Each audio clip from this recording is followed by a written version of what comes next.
potencializando o valor de dados nas organizações e gerando insight através do uso dos dados, né?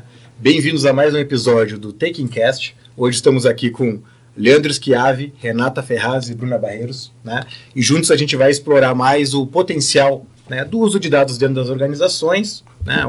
Um tema recorrente, né? E a gente pretende falar sobre essa jornada, né? Essa jornada desde a adoção dos dados, como que vem uma questão cultural dos dados dentro da organização, como que a gente prepara nossos profissionais hoje para usar no dia a dia, até que a gente consiga colher dados, né, insights, para melhor dirigir um negócio aí do que a gente chama de data-driven, né? Não sei se vocês querem se apresentar. Vamos lá, então vou começar. Obrigado, Budó, obrigado, Taking, pela oportunidade e pela oportunidade de mostrar essa jornada que essas três áreas aqui vivenciaram intensamente. Eu sou o Leandro Schiavi, Head de Transformação de Dados e Analytics. Tá? Tenho investido aí os últimos 20 anos nessa transformação digital e tentar entender um pouquinho do que essas empresas estão tentando fazer no mercado, quais são as dores, as alegrias, aqui como a Bruna gosta de chamar, de vivenciar essa jornada de dados. Tá? É isso. Renata? Tudo bom, Budó? Obrigada por nos convidar. E a Taking também. Bom, eu sou a Renata Ferraz, contar um pouquinho quem eu sou executiva de marketing com experiência em insights estratégicos para apoio à decisão, uma área que pega esses dados e faz a tradução com o negócio. Eu tenho 25 anos de caminhada com experiência aqui no Brasil e no exterior, então parte como empreendedora, parte como executiva de multinacionais e parte como diretora em institutos de pesquisa, então nessa caminhada. Legal, legal. Bruna? Olá, pessoal. Primeiro, obrigada, uma super oportunidade pra gente. Nunca passei por uma situação como essa, então é intimidador, mas ao mesmo tempo traz uma sensação de desafio. Então, muito legal estar aqui. Então, eu tenho 18 anos de experiência na área de recursos humanos, apaixonada por transformação, já liderei diversos tipos de transformação e uma das últimas que eu liderei junto com esses dois foi essa transformação na área digital, onde eu aprendi demais. Eu acho que eu conseguia olhar para um lado do business que eu nunca tinha feito no passado na minha carreira. Sou casada com o Henrico Breschi, tenho uma filha de 9 anos, Eduarda, uma cachorrinha, e é isso, me apresentando um pouquinho para vocês. Muito legal, muito legal. Acho que a jornada de todos aqui vão ajudar muito a gente subir a régua nesse papo, né? Então, acho que apertem os cintos aí, curtem a jornada. Começando o nosso bloco 1, né? Como que a gente estabelece o início da jornada de dados nas organizações, né? Acho que não existe uma receita de bolo, mas os ingredientes eles são muito semelhantes. Você só tem que saber como aplicar. Leandro, o que você pode nos falar hoje também, compartilhar a sua experiência sobre o início dessa jornada, sobre quais são os primeiros passos, né? Como fazer um diagnóstico. Você pode falar um pouquinho mais conosco, compartilhado? Vamos lá então, interessante, muito bacana a sua pergunta, porque o que a gente tem visto hoje no mercado é uma necessidade muito grande de usar as tecnologias exponenciais que a gente tem visto no momento, né? Então, eu tenho ouvido conversado muito com as áreas de negócio, e elas falam assim, como que eu implemento os algoritmos genéticos, como que eu implemento os algoritmos generativos, como que eu implemento uma LLM, e assim, as áreas de negócio nem sabem aonde elas querem chegar e aonde começar com isso tudo e fazer acontecer, né? Então, tem aqui mais ou menos uma receita de bolo, né? Isso vai depender muito do nível de maturidade da organização, como que ela está nesse momento e aonde que ela quer chegar. Então, assim, se a gente começar a se definir alguns steps por onde começar essa jornada, é assim. Você tem muito claro quais são as metas e objetivos que você quer alcançar. Quais são suas dores, aonde você quer chegar, aonde você quer levar o seu negócio com dados. Tá? Uma próxima step seria, qual a sua infraestrutura? O que você tem de expertise e conhecimento? Quais são as pessoas e o nível, os skills que você tem para atingir esses objetivos? Tá? Esse é um outro ponto super importante. Depois, começar a descer um pouco e falar da qualidade de dados, os dados que você já tem disponível hoje dentro de casa. Qual é a qualidade, qual é a governança que você tem, qual é a sua maturidade em cima dessas informações, para começar a fazer o que eu chamo de fundamento de dados. Então, às vezes, as pessoas querem colocar um LLM lá, super profundo, uma inteligência artificial para rodar, e ela está trabalhando em cima do Excel. né? Isso eu já ouvi muito, né? Então, eu tenho o meu Excel pronto aqui. Cara, não dá para você fazer em cima do... Tem um nível de escalabilidade que vai até o ponto de A a B e acabou. Você não vai conseguir evoluir muito mais além disso, né? Então, quais são os fundamentos? Você vai colocar um data lake? Você vai colocar governança em cima? Qual é a equipe? Então, deixar isso tudo muito amarrado, fechar realmente um desenho de jornada data-driven para fazer acontecer, e aí sim você começar a evoluir nessa jornada e trazer novos steps e sofisticar cada vez mais. Um outro ponto aqui, que é super importante, é trabalhar muito com a privacidade e segurança das informações. Então, esses dados estão pulverizados pela companhia, isso acontece demais. Você traz para um repositório único, que nível de governança e segurança você vai aplicar em cima dos seus dados? LGPD, quem que vai ser... quem que vai cuidar dessas informações todas é importante também para a jornada. A equipe, depois a Bruna vai trazer alguns pontos aqui, então, quais são os skills e capabilities necessárias para fazer tudo isso acontecer? É só contratar um monte de data science no mercado, pulverizar eles nas áreas? Depende da maturidade, depende que nível da jornada que você vai se encontrar, né? Então isso é um ponto importante também. E por último, implementar e monitorar todos esses dados e os projetos que vão vir em cima dele. Então, eu simplesmente faço os projetos e deixo eles acontecerem? Qual é a adoção? Então, ter tudo isso muito bem amarrado, trabalhar tudo isso muito forte dentro da organização. Depois vão ter papéis aqui de organização, a gente vai discutir comunicação, a gente vai discutir um pouquinho também. Mas os primeiros steps para sair do zero e começar a implementar algo dentro de uma jornada data-driven seriam esses pontos aqui. Legal, Leandro. Eu concordo totalmente. Né? Entendo que tem questões de abordagem que muitas vezes a gente começa de uma abordagem que ela parte de um mundo mais técnico, né? E ela começa a ir para um mundo de negócio, né? O que eu observo nas empresas é que essa abordagem muitas vezes faz com que algumas empresas elas desembolsem grandes valores para preparar o arcabouço técnico, montar esse alicerce, né? Mas muitas vezes a empresa ela não está conseguindo entender o que fazer com esses dados ou mesmo o que ela precisa de dados para começar a ser realmente data-driven, a tomar decisões. Né? E essa parte é fundamental. E a gente, muitas vezes elas chegam, ou a pessoa que começa a falar do tema, começa seduzida por uma tecnologia.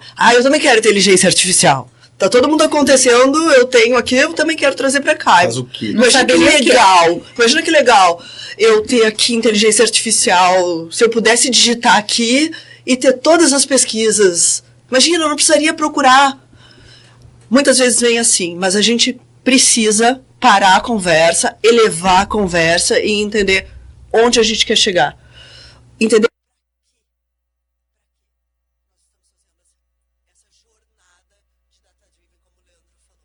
Eu acho que este foi e não é fácil essa conversa. Leva alguns aninhos, né?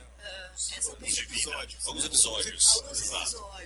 Acho que a gente precisou alguns momentos, algumas sessões para ter clareza de onde a organização queria chegar. Mas para isso também é muito importante, complementando, eu acho, Leo, que tu trouxe, entender quem são os stakeholders principais. Porque cada um quer uma coisa. Então a gente precisa entender quem são aqueles que estão de fato apoiando o projeto, para entender o que estes veem, porque o que estes apoiadores do projeto veem como visão para o todo. E aí concordamos que é este o projeto que a gente quer construir de dados, esta é a nossa visão de dados? Concordamos, todo mundo concorda que é isso? Porque isso é muito importante, senão a gente muda a direção e não avança, e aí fica um recortado técnico e nunca vai chegar, porque técnico não é que nem um Excel. Uma vez montado, não é fácil. O custo unitário não se sustenta. Não se sustenta, mas ter o arcabouço, o alicerce. Perfeito, só que o pessoal de negócio, que é onde eu tô inserida, a gente não tem esse conhecimento técnico e não sabe como é construído, então vamos mudar a flexibilidade. Onde está a flexibilidade? Essa agilidade. E aí volta para o time de tecnologia e exige uma agilidade que não é possível, tecnicamente. Teoricamente deveria ser, né? A gente faz analogias erradas até com a engenharia civil, né? Do tipo, planta, o projeto, etc. Né? Mas não é fácil você ver um prédio pronto, olhar para ele e falar, nossa, ficou legal, mas eu quero 2 metros para direita. Isso, exatamente Você isso. não faz isso com um prédio pronto. Perfeita E a gente analogia. entende que a gente possa fazer isso com tecnologia também. E nem sempre tem essa facilidade. Eu vejo que existe uma estratégia híbrida de conseguir engajar os stakeholders, engajar os executivos da empresa, trazendo conhecimento e cultura para eles entenderem até onde eles podem ir. Numa estratégia híbrida, onde você começa a ter MVPs, trabalhar com design, testar hipóteses para isso e gerando até inclusive um débito técnico para a parte de engenharia, para ir superando esse débito técnico aos poucos. E aí você começa a fazer um tree tap, você começa a ir dirigindo, né, de acordo com esses dados. E aí volto a falar, né, muitas vezes a deficiência é aonde a empresa quer chegar com isso, porque não adianta, de novo, altos volumes financeiros para preparar a empresa tecnicamente naquele arcabouço, que está ótimo, mas sem saber o que vai fazer com aquilo, e a gente fica olhando depois como se estivesse olhando para um Pollock ou para um Rembrandt, não sei, pensando, o que eu vou tirar daqui? É verdade. Olha como tem verde aqui, tá? Mas o que eu faço com essa quantidade de verde aqui? Então, se eu puder antecipar a necessidade, entender que eu preciso saber quanto de verde tem naquele quadro, eu consigo preparar a parte técnica, o arcabouço para me trazer isso. Então, essa coreografia, esse timing entre as duas áreas, entre todas as áreas da empresa, eu acho fundamental. É um grande desafio hoje para as companhias, né? Eu acho que isso foi uma das coisas que a gente enfrentou nesse processo de transformação, porque existia uma intenção, um desejo, que não estava claro qual era esse estado final desse processo de transformação. A gente começa a correr atrás de projetos, de iniciativas para iniciar esse processo de transformação, não entende realmente qual é o nosso estado atual, então qual é o terreno que eu vou construir esse prédio, o que tem ali, o que eu tenho que mapear para construir na praia ou no campo, exatamente, o que realmente o time de business espera desse processo de transformação. Então, se a gente não conseguir dar 2 passos para trás, fazer todo esse entendimento, alinhar com todo mundo e alinhar que isso é uma jornada, tem steps. Eu não vou sair de não andar de bicicleta para andar de uma Ferrari da noite pro dia, certo? Então, eu começo com a bicicleta, depois eu compro uma motoca, depois eu compro um Fusquinha, e daí vai evoluindo. E, na verdade, as pessoas querem, do dia para o outro, ter essa Ferrari sem entender que tem esse processo. Então, foi algo que a gente discutiu muito como equipe. Foi, pessoal, qual é a jornada? Qual é o estado atual? O que é prioridade para agora, para construir esse futuro? Né? E, ao mesmo tempo, a gente tendo essa discussão, caindo necessidades de áreas, de dados muito pequenos que não conseguiam se conectar a essa estratégia muito maior, e a gente não conseguia avançar. E falava, gente, calma. Respira, tô o saquinho, você tá hiperventilando. Espera, não dá para fazer isso. O que a gente vai conseguir entregar para você nos próximos 3 meses é isso, porque essa é a base e o alicerce para construir o prédio que você quer no futuro. Mas acho que essa jornada é muito importante, então, tanto dessa parte de gestão do time, da cultura, para trazer todo mundo para o entendimento do que dá para fazer e do que não dá, para que todo mundo tenha clareza do que queremos, né? Que nem essa analogia que a gente fez do prédio, que é muito boa, mas ao mesmo tempo é difícil para as pessoas o que queremos, sendo que o mundo de tecnologia está sempre evoluindo.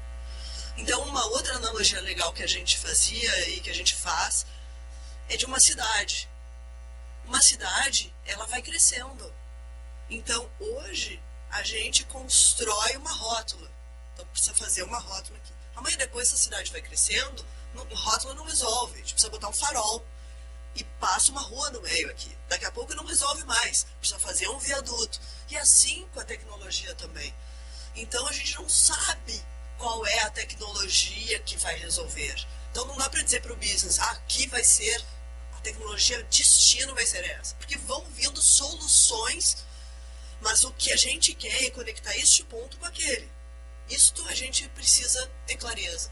Como nós vamos fazer? Isto vai evoluindo ao longo do tempo.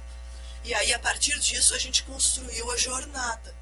É muito importante. Por isso, essa clareza de onde queremos, o como, isto vai evoluir. Mas, aí, em função do que queremos, Aí a gente monta essa jornada, que foi uma etapa muito importante também. E aí, a Bruna, como RH, teve um papel muito importante. Porque assim como o Leandro, especialista na parte de dados, estava lá comigo, eu na parte, fazendo essa tradução com o business, na parte de insights, nós dois aqui convencendo da jornada, e o business, e todo mundo comprado, vamos fazer, queremos chegar longe. Nós não tínhamos todos os recursos. E posso chamar de... Claro, por favor. Eu acho que essa coreografia, ela realmente é muito importante, porque se eu venho com um papo técnico, né, de engenharia, de governança, falando em Databricks, falando em ferramenta tal, falando em Data Lake, falando da camada semântica, bronze, cara, legal, isso tem um custo. E isso sem entender para que vai se destinar, se não tem um business case, se eu entender para onde eu vou, vai ser uma alternativa até proibitiva. E cada vez tem uma resistência maior de board, por exemplo, e algumas alternativas assim. Assim como se eu for com uma visão só de negócio, trazer insights, falar no best next offer, começar a entender como estão cotações de mercado, tudo com uma visão mais até, né, da IA mesmo, né? Pô, legal, mas às vezes pode passar por um papo um pouco fluffy, um papo tipo assim, peraí, mas eu tenho toda uma estratégia que eu preciso montar de engenharia. Assim como eu não consigo trabalhar perfis de alta performance para trabalhar com a área de dados, por exemplo, ou mesmo no negócio vinculado a dados, se eu não tenho um arcabouço técnico suficiente para encantar esse cara, ou se eu não tenho um propósito que vem do negócio para encantar esse cara. Então fica cada vez mais difícil de ter essas estratégias, né, desacopladas. Por isso volto a falar nessa coreografia. Encerrando o primeiro bloco, né, um ponto bem interessante, Leandro. O que você entende hoje do nível de maturidade, de adoção? Como que você vê isso hoje dentro dessa, né, dessa jornada? Né? Como que funciona essa adoção, essa maturidade, na sua opinião? Olha, o que eu tenho visto bastante nas empresas é o seguinte: a jornada data-driven é algo complexo, que leva tempo para acontecer e envolve muita gente. Tá? Uma área de negócio específica querendo puxar uma jornada data-driven não funciona. Um CEO de companhia querendo puxar isso de forma específica, TI vai puxar, também não funciona. Isso tem que ser puxado, no mínimo, pelo CEO da companhia, pelo board. Então, isso tem que estar dentro do papo estratégico, tem que estar dentro dos comitês, tem que ser dado o devido valor para isso. Por quê? Porque esse sponsor forte vai garantir a adoção no final do dia, vai garantir o budget correto para as implementações que ele vai precisar fazer, vai garantir que isso seja realmente importante para as pessoas ali, para garantir a visão, e vai garantir que os projetos certos sejam feitos e as dores corretas sejam sanadas. Tá? Então isso é um ponto bastante importante. Outro ponto bacana que aconteceu aqui com essa equipe foi ter as áreas certas envolvidas. Então, é a área de TI, com todo o seu ferramental, tecnologias, toda a sua expertise técnica, falando com uma área de negócio também, que aqui no nosso caso fazia a tradução para as outras áreas, e, fundamental, o RH modificando a cultura. Não se começa uma jornada data-driven sem que as pessoas estejam engajadas para fazer isso acontecer. Então, modificar o DNA também das empresas que queiram passar por essas jornadas, para essa jornada é extremamente importante. Tá? Perfeito, perfeito. Ótimo. Eu acho que continuando o que eu estava falando, sobre essa questão do change management, né? Nessa questão de uma gestão de mudança cultural na companhia. É sempre um projeto muito desafiador, é sempre um projeto que tem um dos desafios maiores que eu conheço, que é garantir o engajamento e mostrar para as pessoas que ela tem algo a ganhar com isso. Né? Não é algo que você vai simplesmente fazer top-down. As pessoas têm que comprar isso, tem que ter um movimento bottom-up, onde elas olham, pô, eu vou sair ganhando com isso. Né? Quando a gente fala de IA, quando a gente fala de dados, né? Conseguir trazer para as pessoas a ideia de que elas vão ter vantagens com isso, porque elas serão mais produtivas, né? Porque elas vão conseguir conquistar mais, porque isso vai fazer com que elas atinjam as metas de uma maneira mais rápida, naturalmente a companhia atinge essas metas de uma maneira mais rápida. Né? É um desafio, porque nem todos estão abertos a esse tipo de raciocínio. Né? Muitas pessoas, como eu já ouvi uma vez ou outra, né? Pô, você vai ser mais produtivo com o uso da IA. Pô, será que o salário vai aumentar se você é mais produtivo? Né? Que tipo de mentalidade? Mas é realmente por quê? Porque a gente trabalha em restrições diferentes hoje no mercado das restrições que a IA começa a nos trazer. Né? Quando eu falei restrições, eu falo em teoria de restrições mesmo. Como que eu vou ir melhorando aos poucos a minha organização? Então, se eu tenho uma organização que entende que se eu tenho 4, 5 pessoas com o uso da IA eu vou reduzir pessoas, eu continuo falando do mesmo resultado no final. Se eu tenho uma organização que eu entendo que em 4, 5 pessoas com IA eu vou melhorar o meu resultado no final, eu paro de ter uma restrição do tipo, não, eu preciso da IA para reduzir pessoas. Eu começo a ter um direcionamento onde eu preciso da IA para melhorar os meus resultados, não só para diminuir, não só para melhorar a eficiência. Então acho que passa muito por essa mudança toda que você comentou. E não só reduzir pessoas, vou usar IA para reduzir pessoas, vou colocar essas pessoas em tarefas mais inteligentes para serem feitas. Não é só uma redução de workforce ali, né, no final do dia. Então isso também é bastante importante. Acho que esses são esses pontos para quem quer implementar essa jornada desde o zero. Perfeito. E só complementando um ponto, tenho visto muito pessoal de marketing, os CEOs de marketing, comentando que tecnologia, a gente vê isso acontecendo, né? Tecnologia, o marketing puxando tecnologia para dentro. Antes, tecnologia estava em finanças, por esta razão, de corte, era custo. Agora não, tecnologia é receita. Com certeza, você tem uma abordagem de growth. Então o marketing, exatamente. Perfeito, você tem uma abordagem de growth que empurrou muito isso, né? A adoção de Martech, né? As práticas de Martech, ferramentas de Martech avançam e aceleram cada vez mais esse protagonismo das áreas de marketing, né? Trazendo esses insights de valor e etc. para a companhia. É realmente a bússola, o GPS da companhia. Exatamente. Quando eu falo também que tem que ter um sponsor muito forte, que às vezes pergunta, às vezes não, na maioria das vezes pergunta em quanto custa fazer um projeto do Big Data Driven, né? Como mensurar, como trazer o ROI disso? A gente consegue, tem algumas técnicas para isso, mas é muito difícil de saber qual a magnitude aonde a gente vai conseguir chegar depois de uma implementação de ponta a ponta, né? Então ter um CEO forte, um sponsor forte nesse momento é chegar para um cara desse e falar, preciso de quase um cheque em branco. Confia em mim, confia nas suas áreas de negócio, confia nessas dores que a gente vai conseguir sanar e vamos junto. Então, ter todo esse patrocínio da companhia como um todo e não de áreas específicas é super importante e necessário para fazer essa jornada acontecer. Claro. Por mais sensível que seja a abordagem, a gente sabe que o board ele precisa estar ciente do poder da IA, do poder dos dados. Ele precisa estar antenado para que ele veja valor nisso. Se você tem um board e que há ainda uma carência de conhecimento do poder de dados, da IA, enfim, de tudo que a gente tem visto hoje, né? Cara, a empresa talvez não consiga dar no ritmo necessário, né? E o que vai ser dessa companhia quando a gente estiver falando, por exemplo, de computação quântica? Hoje a gente tem falado muito de quantum proof, sistemas quantum proof, plataformas quantum proof, né? O que será dessa empresa quando a gente estiver falando de computação quântica? Que é uma onda que está chegando logo aí. Exatamente. Bom, no bloco 2, vamos falar então como que nós transformamos, como que a gente utiliza, instrumentaliza, como que a gente aplica no dia a dia, né? Esses dados que a gente tem hoje, um mundo de dados, né? Como que eu transformo isso em dados, esses dados em insights, né, de alto impacto para conseguir impulsionar, né, os negócios, a transformação, a empresa, né? E eu queria convidar a Rê, conta um pouco para nós a sua experiência de como que eu pego esses dados, né, muitos em camadas semânticas, em dados espalhados pela empresa, como que eu pego esses dados e transformo em insights, como que eu transformo eles aí de uma maneira a impulsionar os negócios da companhia. Eu acho que a primeira etapa é também aqui entender qual é a dor do negócio, qual é a dor da vida real. Porque o que acontece na verdade? Muitas vezes o executivo, a companhia está passando aquele que a gente chama de running business, né? Está vivendo ali as dores do cotidiano, do negócio. Então toda semana a gente está vivendo ali o share, o volume, como é que está vendo a performance da companhia, vamos falar assim. E muitas vezes aquilo ali, o time está vivendo, fornecendo dados de um jeito super manual. Ali está a dor, é ali onde eu estou apertando o meu time a fornecer resultado.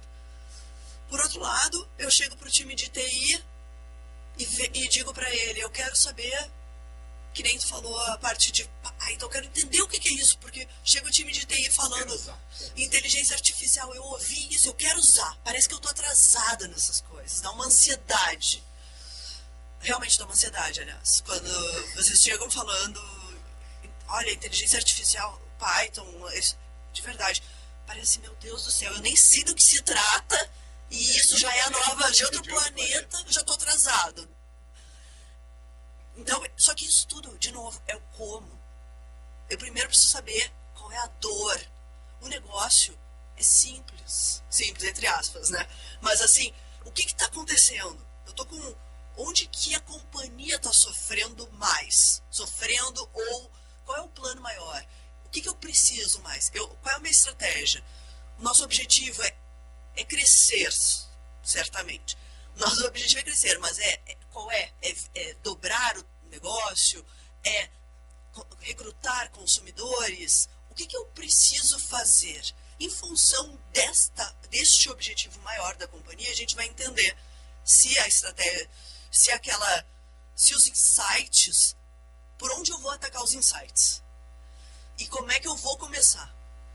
E aí, eu vou falar dos insights, como é que eu vou gerar insights estratégicos. Porque não se trata de trazer dashboards com KPIs. Senão a turma pensa, insights eu vou trazer, parece uma pastelaria.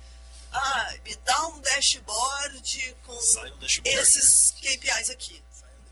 Sai um dashboard. Saindo um dashboard. Isso não é insight. Insight é a tradução daquelas informações em algo que vai me gerar crescimento. Agregação de valor. A conclusão daquilo ali e que certamente vai gerar crescimento. Dando continuidade ao bloco 2, né? Fantástico a questão dos insights, de como conseguir transformar, né? Eu associo muito o que você falou, até uma questão da companhia se organizar, talvez falando em OKRs, talvez falando em cultura, né? Mas conseguir vincular bem para que evite que você tenha KPIs ou dados estruturados, né? Ainda para uma parte de engenharia, de governança, né? Eu vejo uma ideia de estratégias como a gente conhece já há muito tempo, estratégias de MDM, Master Data Management, onde me ajuda a formar uma base única de informações, né? E aí você pode olhar aquele dado, assumir e ter a segurança de que aquele dado que você está olhando, aquela informação que você está olhando, né? Que ela é uma informação que você realmente pode confiar, né?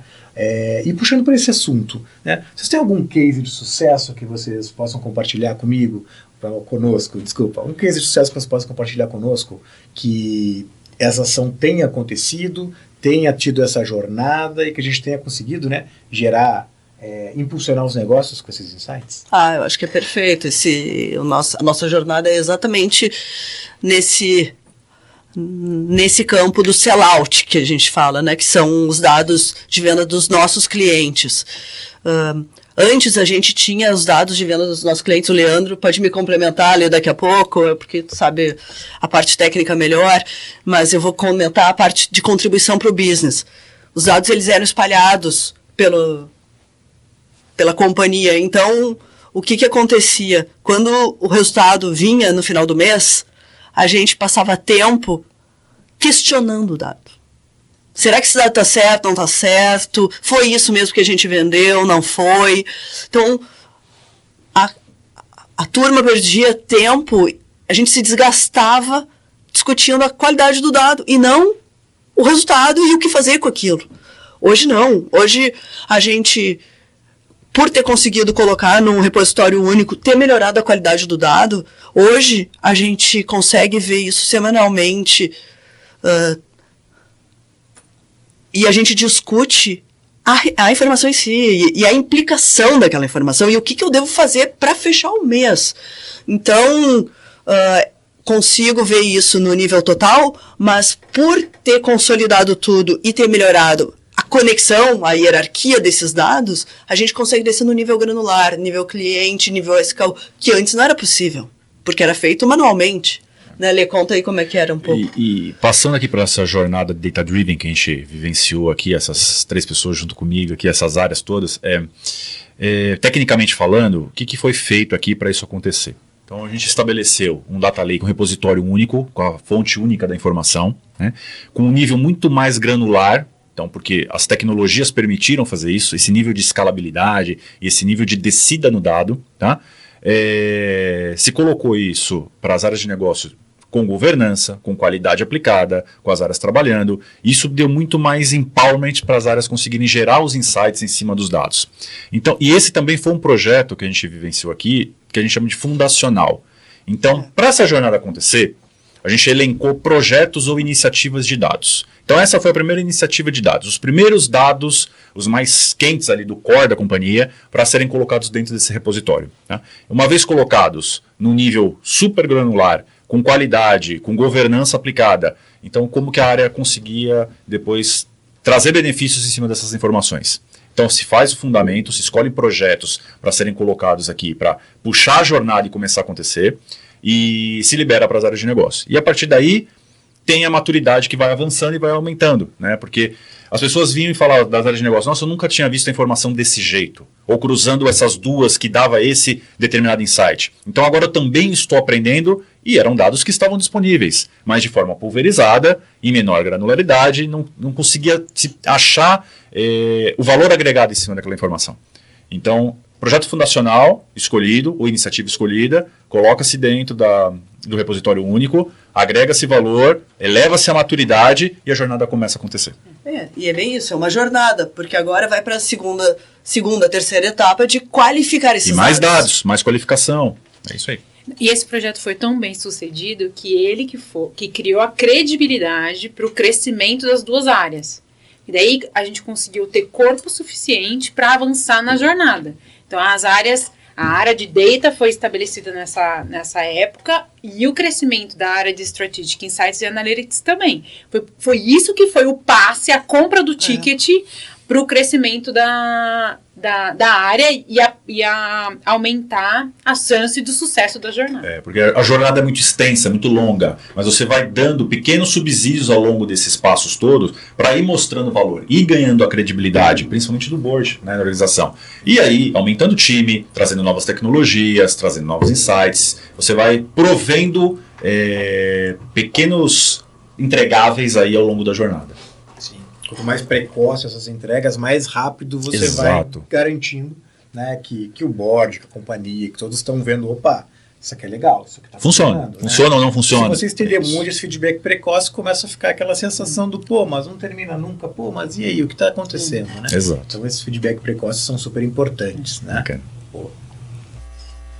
Começando do bloco 3, né, a gente falou muito sobre essa coreografia, sobre essa tríade, né, quase uma teoria sociotécnica, processos, pessoas e ferramentas. Então falamos bastante dos insights de negócio, da parte de tecnologia, como que eu crio esse arcabouço para sustentar tudo isso, né? Mas no final tudo são pessoas. No final as pessoas têm que estar convencidas desse processo, elas têm que estar engajadas nesse processo, são elas que fazem, né? Eu chamo a atenção, hoje tem se falado muito na questão da IA generativa, né? Sobre um termo novo que chama envenenamento, que é quando alguém deliberadamente ensina a IA, ensina o modelo algo errado, porque por alguma situação X ou Y ela realmente não está ali de boa fé, digamos assim. Então, de novo, tudo são pessoas. E aí me chama a atenção isso. Como que hoje, por exemplo, a estrutura de RH, como que a estrutura de pessoas, de gestão, como cada empresa chama muito diferente, né? Como que a gente consegue conduzir esse processo de transformação cultural, esse processo de transformação digital e cultural, né, dentro das companhias. Bruna, queria que você compartilhasse um pouco com a gente da sua experiência e a sua opinião sobre esse ponto específico dessa transformação cultural através das pessoas no uso da IA. Perfeito. Acho que dentro de uma organização, a transformação inicia sempre pela liderança, sempre. Pelo board, tem que ser muito intencional. O que é esse time de liderança que quer levar essa organização para qual patamar, para qual nova realidade? Isso tendo muito claro e os líderes sendo responsáveis e tendo esse nível de accountability correto, a mudança começa a mudar a partir do momento que eles fecham esse acordo dentro daquela sala. Porque o comportamento, a fala dele, a forma com que ele interage com as pessoas já começa a contaminar. Tá? Então, eu acho que esse é o primeiro ponto. O segundo ponto é a gente entender o que realmente muda nesse processo de transformação. Na rotina das pessoas, nos processos, nos sistemas. O que acontece individualmente com cada um que vai ser impactado por esse processo de transformação. Porque toda transformação gera insegurança. E o que eu tenho que eliminar rapidamente? Essa insegurança. Então, se a pessoa sabe que ele vai parar de fazer uma atividade no Excel, vai começar a acessar um dashboard que tem informação já conectada com do Data Lake, o que ele tem que fazer com aquilo, essa insegurança já se acalma e as pessoas começam a entender que aquilo gera muito mais valor para o dia a dia deles. Então, qualquer processo de implementação de ferramenta tecnológica, tem um time de RH vinculado a esse projeto, que é o time de Change Management. E o que o time de Change Management vai entender? Ele vai sentar com o time de projetos e mapear todas as mudanças vinculadas àquilo. Então, tem um frontio muito claro, da onde eu vou, onde eu estou e para onde eu vou. E o que isso significa para o líder, para o técnico, para o analista, para todos os níveis dessa organização. Isso é extremamente importante. E a gente, inclusive, o fechamento do design de todos os projetos precisam ter esse nível de análise. Porque senão eu desenvolvo uma ferramenta que não está adequada à necessidade daquele end user, daquela pessoa final que vai utilizar e que vai ser impactado pela mudança tecnológica. Legal. Concordo 200%, eu vou concordar mais, né? Acho que você falou muito bem sobre a liderança. A liderança é esse grande hub, que vai realmente direcionar. Os profissionais mais júniores eu vejo como salastro, onde você colocar e você fazer com que eles se adaptem, eles vão multiplicar. Você precisa de uma estrutura que estimule isso. Eu falo muito também desse mesmo movimento que você falou do top-down, então, a partir até de uma liderança do board, do C-level, né? Mas eu vejo bastante esse movimento como um movimento chamado uma pinça, né? Que você tem algo top-down que vem de cima da estrutura, dizendo que nós vamos trabalhar nessa direção. E eu vejo algo como um movimento bottom-up, que vem da necessidade de transformação da base do time. Eu vejo que esse movimento ele faz com que se encontrem até você espremer uma camada intermediária que muitas vezes pode estar resistente à transformação. Resistente por quê? Talvez por uma falha nossa em conseguir encaixar os profissionais, o que é compreensível, né? Mas muitas vezes, pegando o gancho que você falou, você tem um time que ele acaba quase não cuidando do bimodal, sendo tratado, exigindo a inovação e sendo tratado para ele que ele mantenha as luzes acesas. E o que ele é cobrado? Ele é cobrado pelo resultado, ele é cobrado por manter as luzes acesas, cobrado por manter o churn, cobrado por manter esse gás em dia, e ao mesmo tempo demorar a estrutura cobrando algo diferente dele. Exatamente. Né? E aí isso vai gerando essa resistência. Todo projeto de change management que eu vi, que eu observei, a maior dificuldade é essa. Exatamente. Engajar e convencer as pessoas. Então quando você faz um movimento de pinça, eu acho que a camada que ela começa a ficar espremida é essa camada que hoje olha e diz, pô, eu sou cobrado por isso aqui. Agora está vindo algo novo, como que eu vou me... Eu só tenho 8 horas no dia, sei lá. Como que eu faço? Eu sinto também que esse medo, esse desconforto que a Bruna trouxe aqui, se dá exclusivamente por exemplo, coisas de mercado, né? Coisas que nos falam, a IA vai tirar o meu emprego, IA vai me substituir. Os nossos projetos aqui, sejam de automatização, trazer maior agilidade ou trazer novos dados, sempre se pautou aqui e não redução de workforce. Então, assim, eu não vou justificar um ROI em cima desse projeto reduzindo homens de trabalho, né? Homem-horas ali. Então, eu vou colocar esse cara para fazer algo mais inteligente ou ensinar ele de uma melhor forma a trabalhar em cima desses insights, mas não redução. Então, isso já começa a dar uma facilitada ali para o RH na construção e alteração desse DNA. Tá? Então, isso que a gente seguia. Na verdade, é sempre para facilitar a vida dele. É sempre. Exato. De vez ele fritar a batata frita no óleo em cima do fogão, ele vai fritar a batata frita na air fryer. Exato. E quem, a partir do momento que se adequa à air fryer, nunca mais vai voltar a fritar a batata frita no fogão. Então, esse é o processo que a gente tem que demonstrar para as pessoas, né? E eu acho que falar, a oportunidade de falar para as pessoas, como que a gente engaja? Clarificando para ela o que vai acontecer. E esse debate precisa acontecer, esse ambiente de discussão, de conversa, das pessoas demonstrarem suas vulnerabilidades, precisa estar presente em qualquer processo de transformação. Perfeito. Mas que a gente conversou no outro momento, que você falou, que eu lembrei agora, né? Como que eu instrumentalizo dados, como que eu instrumentalizo esses insights, dashboards, a própria IA, o dia a dia de trabalho. Né? É que realmente o profissional ele acabe não conseguindo cumprir, não conseguindo performar, não conseguindo atingir suas metas, se não for através dessas ferramentas. Exato. Então você acaba tirando até algumas muletas do cara começar a usar o Excel dele, para seguir usando tal coisa. Você direciona, você cria guardrails que vão direcionando ele para que ele adote naturalmente, talvez organicamente, naturalmente, que ele adote organicamente essas ferramentas. Né? Então você, de uma maneira ou de outra, de novo, cria esses guardrails para que ele utilize as ferramentas do dia a dia. Exatamente. E essa etapa, de novo, parece natural, mas não é fácil conseguir os sponsors para fazer isso. Porque tem, de novo, manter o negócio rodando enquanto faz isso. E muitas vezes essa tecnologia, até ela tem uma curva de aprendizado. Ela pode estar perfeita, mas ela tem uma curva de aprendizado. Então, o Excel, ele já está acostumado.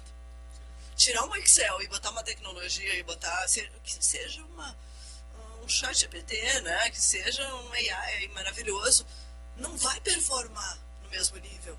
Até ele até a curva de aprendizado. E muitas vezes, por questão de performance, não, vamos manter os dois em paralelo, vamos manter. Aí depois, não tivemos a curva de adoção, não tivemos a adoção correta. Mas a gente não facilitou a adoção. E precisa ter coragem. E eu acho que a coragem é uma palavra-chave nesse processo de transformação. E entender que vai ter um processo, um período que vai ficar meio cinza. É um período ali que você ainda não vai estar tudo perfeito, mas se você está num processo de adaptação a essa nova tecnologia, a essa nova rotina. E tem que aceitar. Tem que aceitar. E vamos viver assim, e vamos nos abraçar, e vamos juntos, sabe? Não podemos soltar a mão. Vamos junto e nós vamos chegar lá.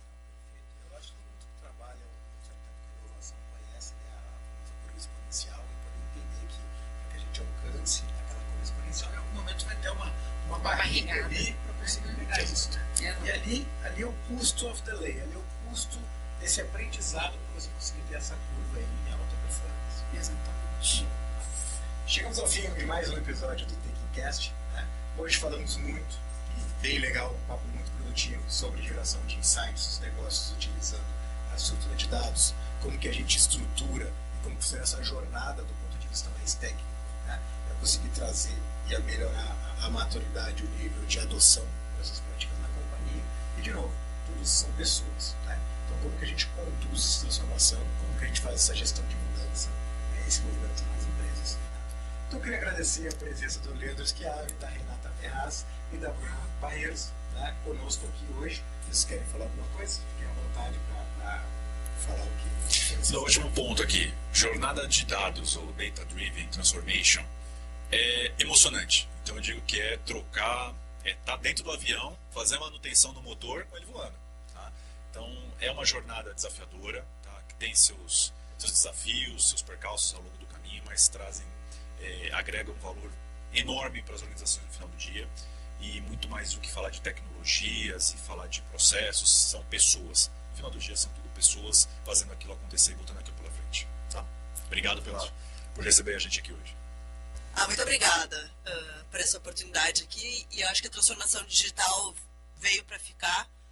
E sempre lembrar, né, que o medo de ousar fechou muito mais empresas do que a ousadia. Então, bora para frente. Gente, muito obrigada pela oportunidade. Queria agradecer o Lê, que é ele que fez a conexão da gente com vocês. Então, super legal o papo que a gente teve hoje. E eu acho que essa jornada não tem mais escolha, gente. Ou você embarca ou você já ficou para trás. Então, sobe em cima do barco, se começar a afundar, pega o potinho, começa a ajudar a tirar a água do barco e bola para frente. Porque é isso que o futuro precisa para todas as organizações. Não só para aquelas que a gente passou e que ajudou nesse processo. Faz todo sentido e até para encorajar, né? O chefe uma vez ele me disse, né? Que muitas vezes a gente perde um ônibus, né? A gente perde um trem, a gente não pode esquecer de pegar o próximo. Exato. A gente não pode esquecer de, mesmo que a gente tenha perdido o time para estar puxando na frente, muitas vezes é melhor ser um segundo, seu lugar e conseguir se organizar e se adaptar e seguir essa jornada, né? Do que ficar parado. Desistir do que não tem.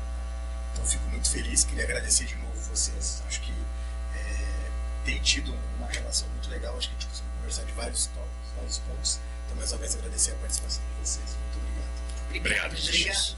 Chegamos ao fim de mais um episódio então, do nosso Taking Cast. Para quem está nos assistindo, muito obrigado e até a próxima.